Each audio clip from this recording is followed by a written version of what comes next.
1. Setup. I'm a teacher working in the UK. I currently work in a weird school which has lessons from 8:45 to 5:15, so a potential of 8 hours a day. The standard teacher contract is to work 1,265 hours a year. This is called directed time, where they can basically tell you what to do. Marking and planning, etc. comes as 10% of this a week in most places, even if it takes many hours more.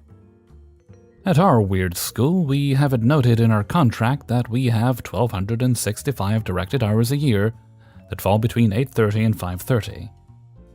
So the 8 hours a day don't count towards our contract hours, just the lessons, and once you are done for the day, you can notify your line manager you are going home. Once we hit 1,265 hours, we are done for the year.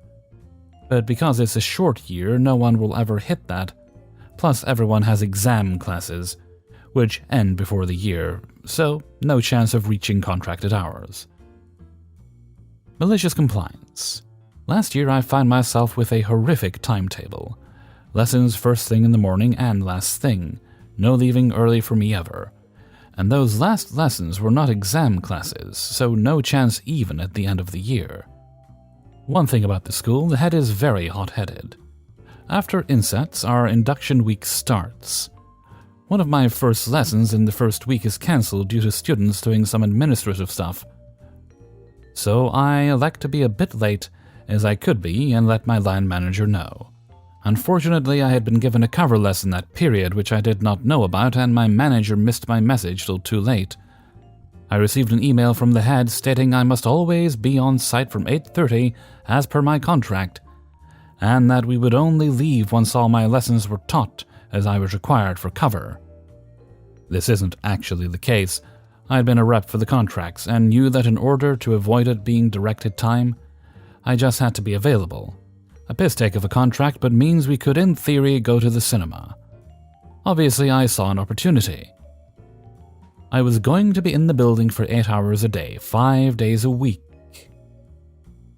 But previously only 27 of those hours were directed, and I was free the other 13, but this email from the head was directing me to always be at work. Phoned my union to check, and we read the contract. It says 1,265 hours as directed by the principal, and she had just directed me for all 40 hours a week. I'm sure anyone with a calculator can tell if you work 40 hours a week, you cover 1,265 hours in 31 and a half weeks. Our year was 35 and a bit. As we reached week 30, I emailed HR and asked what she wanted me to do. I had just realized I was almost at my contracted hours. She told me I couldn't be, and so I showed her the email from the head. Was called into a meeting with the head and told I was wrong, which was dropped when I read the contract to them, and the HR lady agreed. Then I was threatened with disciplinary, which my union rep actually laughed at, as he said it would be the easiest constructive dismissal case. And again, the HR lady agreed. There would be no crowns. Eventually, I was offered an additional contract to work the rest of the year at an additional £135 per day, which I took. Have been given a slightly nicer timetable this year too. 2. I once wound up working for a company because it bought up small competitors, including my employer, across multiple states, and then smushed them together into one big firm with lots of clients. Each of us had different retention bonuses to stop us just walking out. The whole thing was a shit show, so the CEO appointed a new VP to lead my division, Big Boss, and a new HR director. Big Boss was really interested in my specialism. He told me face to face I was doing all the right things for promotion, big things, etc.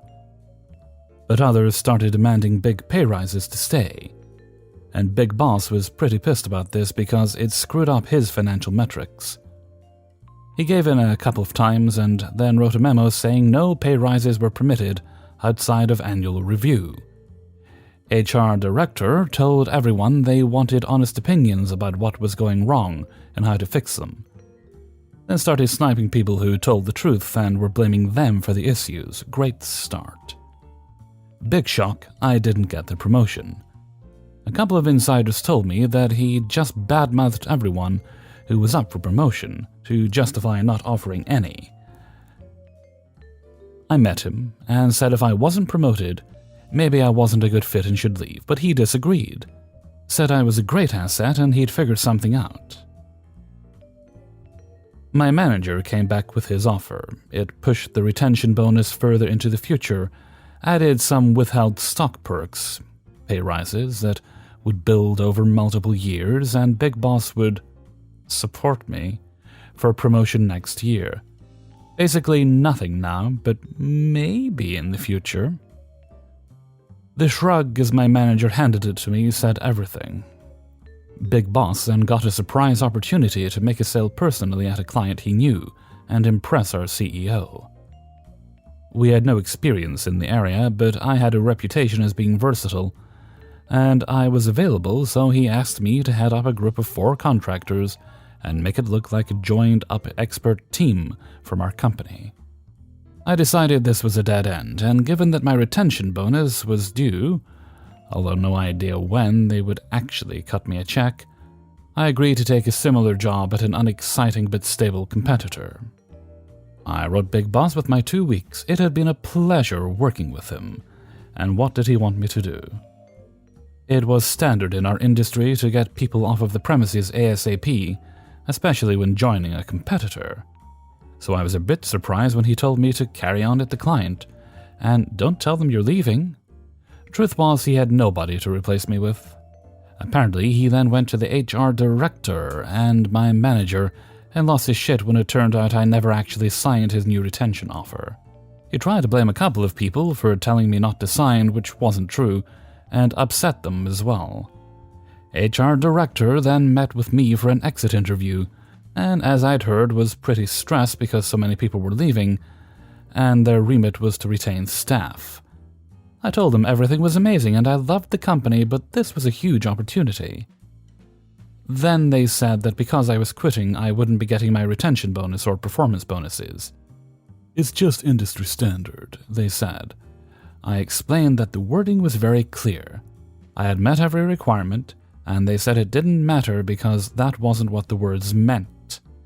And, if you want to argue terms, get an attorney.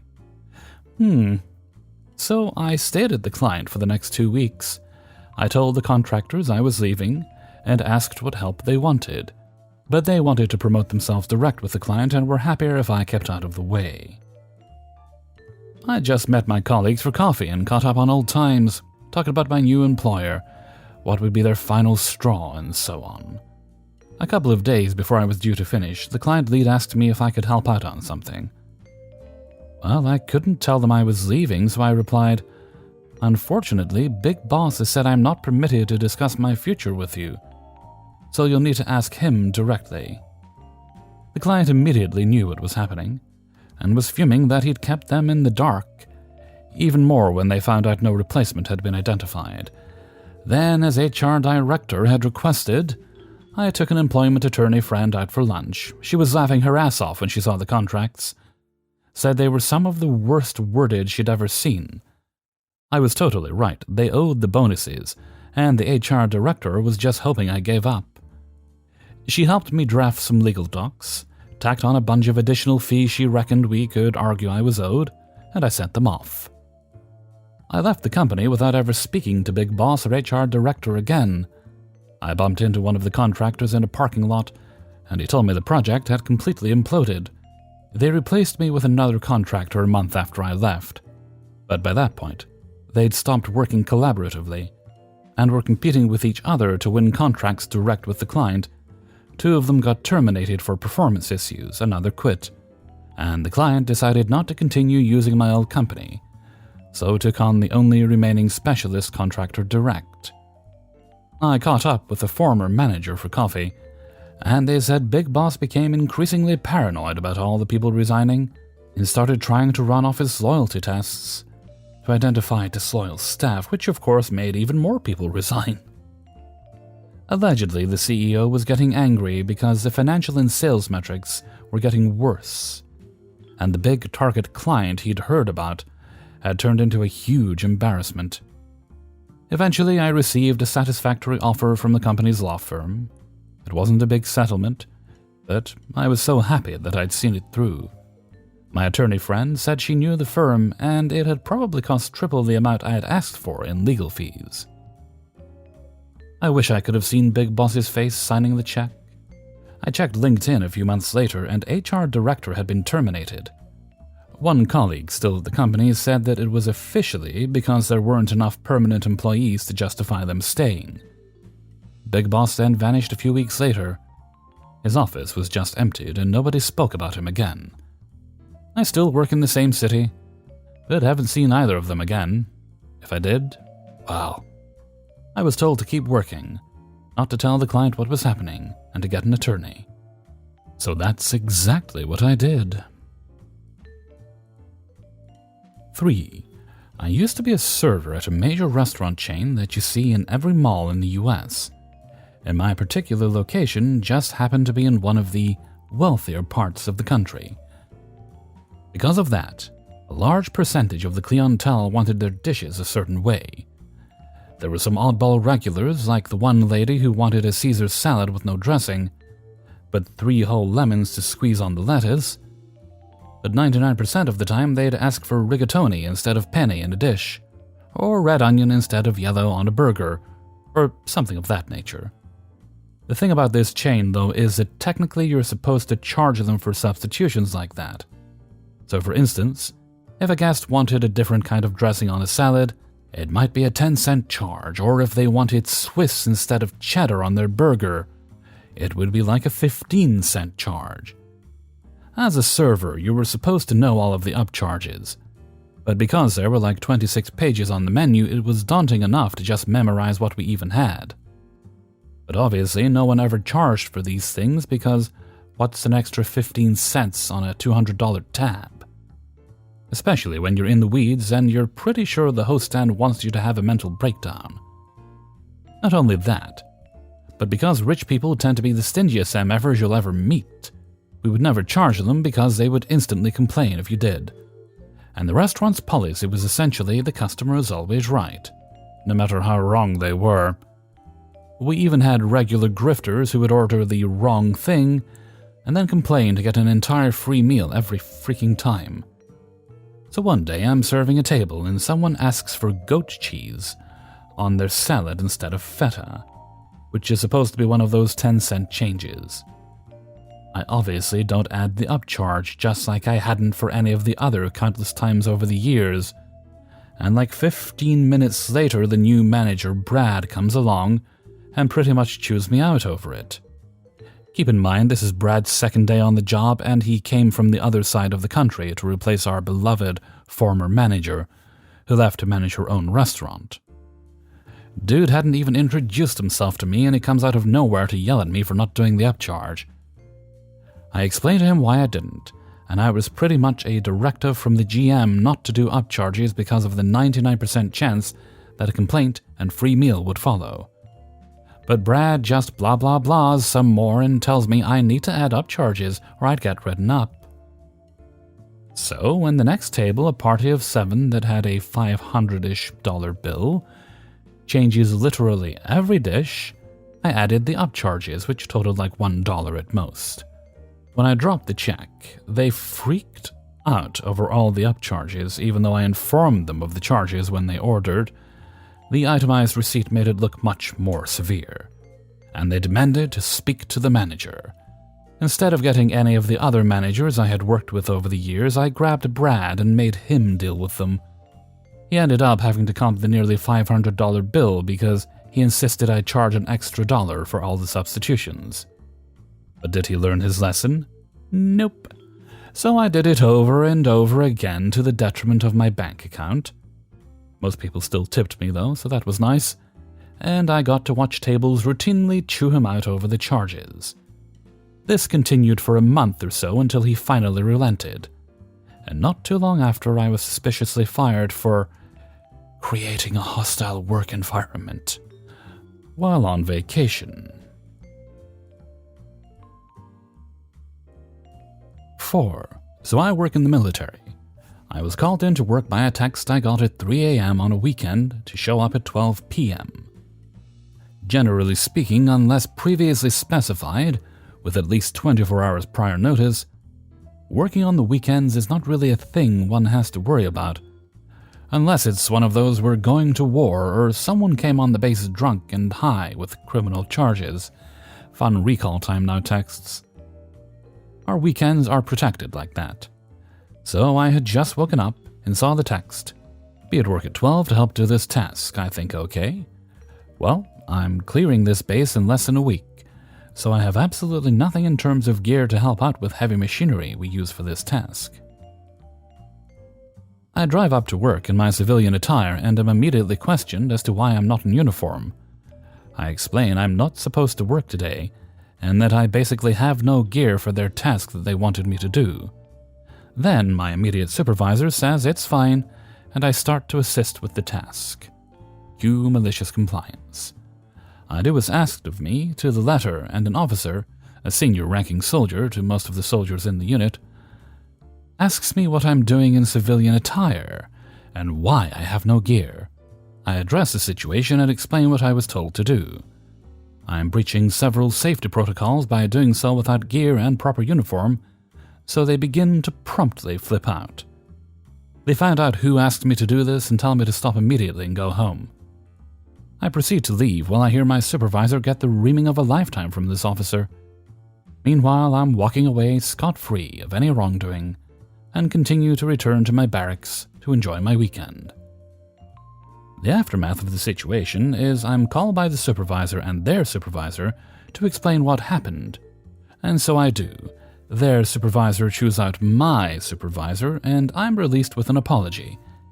This almost never happens in the military, and I'm left alone for the rest of my weekend, only being cleared to work if it's directly relating to my transfer, and takes immediate priority over any local work they need me to do, as everyone in my chain of command would be royally screwed if I miss my transfer period or report date due to their incompetence. To anyone wondering, yes, I get paid a salary, so I will work 7 days a week if needed. But the rules and regulations regarding labor and non-emergency unscheduled work saved me from any wrongdoing here. I love my job and do it happily, but I also enjoy the little time I get off each week as well. To be called in for a routine task that I absolutely didn't need to be there for was over the top, unnecessary, and against Army rules when it comes to safety compliance and regulations, as I didn't have the necessary equipment to complete it safely. I do know what I'm doing, however, and can complete said task with nothing, but that's not something that the higher-ups want to risk. 5. This happened about 5 years ago. I used to work at a dealership. I was part of the detailing crew. There were about 5 of us in that department, but only 3 of us on site at a time. For context, when a sales rep makes a sale on a vehicle, they bring it to us to get it detailed, along with stickers removed from the windows. Nothing too serious, as they are already fairly clean. Now, the way this dealership works, there's only one detailing department for 5 different dealerships. So we would detail cars for Toyota, Volkswagen, Nissan, GMC, and Hyundai. So, yes, a fairly small detailing squad for 5 different dealerships. It sounds a lot, but surprisingly it wasn't too bad. This specific sales rep, Jake, was married to this other sales rep, Mary.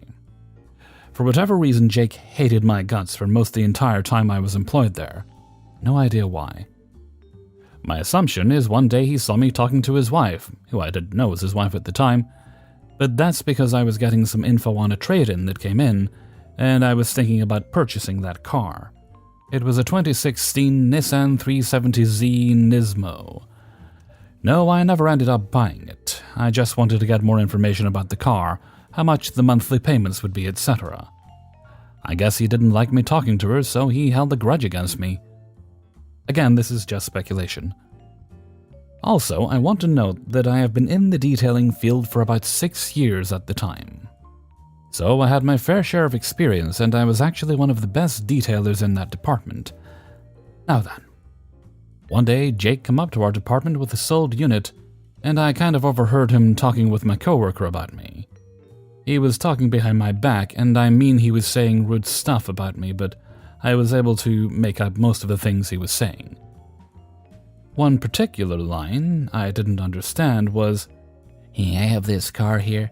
Customers want you to just remove the stickers, nothing else. Also, make sure OP never touches the cars I bring up, okay? Do I make myself clear?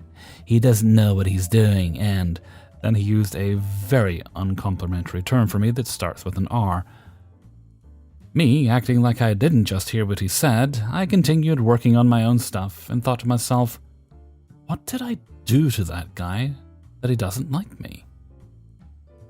But whatever, I guess. If he doesn't want me to touch his car, then so be it. Cue malicious compliance. One day I was the only one that showed up. One guy called out and the other said he'd be really late. I didn't mind. That day was also the day that Jake brought a sold unit first thing in the morning to us for a cleaning, and I was the only one there. He didn't know that. He thought the other guys were here working on another car and whatnot. He dropped the car there, left the keys on the board where we keep the other keys, and he walked away. Little did he know I was alone. I did not touch his car as per his request. The car sat there for 4 hours. He came to pick up the car and noticed that it hasn't been touched at all. He came to me pissed and said, "Why isn't my car been touched? Did no one touch it?" "No, Jake. No one touched the car." Which he replied with, "Why? The customer is waiting. WTF, didn't you do it?" "Oh, no, I can't. You said not to let me touch whichever car you bring us because I don't know what I'm doing, and I'm an R word. And sadly, I'm the only one here at the moment, so I guess you'll have to wait for the next guy to show up. Assuming he does show up today." He looked shocked and started apologizing because he said, "I didn't mean any of that." I just ignored him and went back to doing what I was doing. He had to explain to his customers that he had to reschedule them for another date. Our boss later found out what happened, and he had a long talk with him about treating his fellow colleagues with respect, and did not discriminate anyone for any reason at all.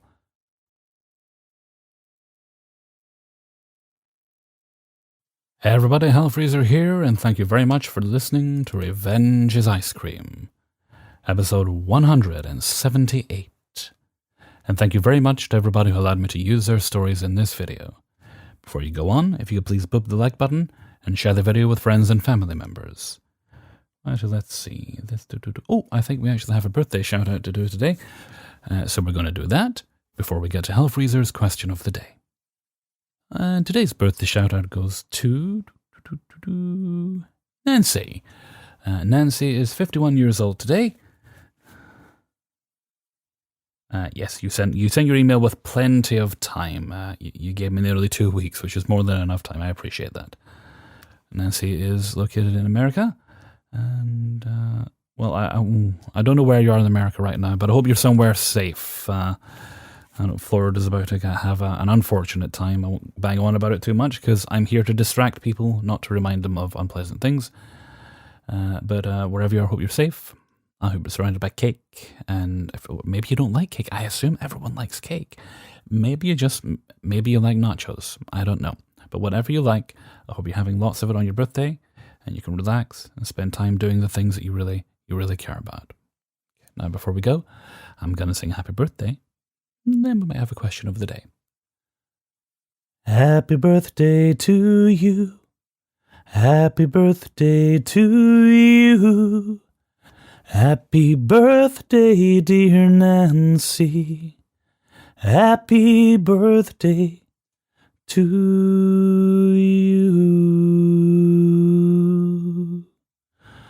Okay, and let's move right along to Hellfreezer's question of the day. And today's question is: something you don't own that you wish you did, greatly wish you did, You would find it useful, but you've never quite gotten around to buying it. My thing right now is solar power, right? And while certainly I'd love like solar panels on the roof and all that, that would be great. It would, even in my country, it would reduce energy costs a bit.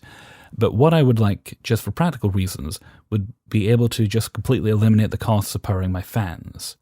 And there's a thing, it's basically like, there's different companies that make them. It's essentially a battery and an inverter. Plug your devices into it. You can charge it from the mains if you want, but you can also plug a solar panel into it and let it just kind of gradually charge up in this on that way. So, free energy, technically speaking, once it pays for itself. So that's my thing that I really want, that I haven't bought yet, but maybe one day. We'll see. Maybe one day. But let me know what your ideas are. Please do leave them in a comment below. Okay, and with that, I'm going to head off for now. So until next time, thank you very much for listening, and take very good care of yourself.